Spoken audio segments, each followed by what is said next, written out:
aprende tu lengua, para que no muera la cultura, para que no mueran nuestros ancestros y para que no mueras tú.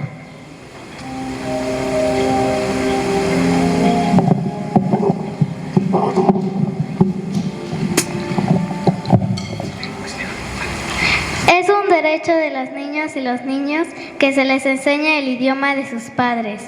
Las lenguas originarias guardan la historia, la identidad y el pensamiento de los pueblos.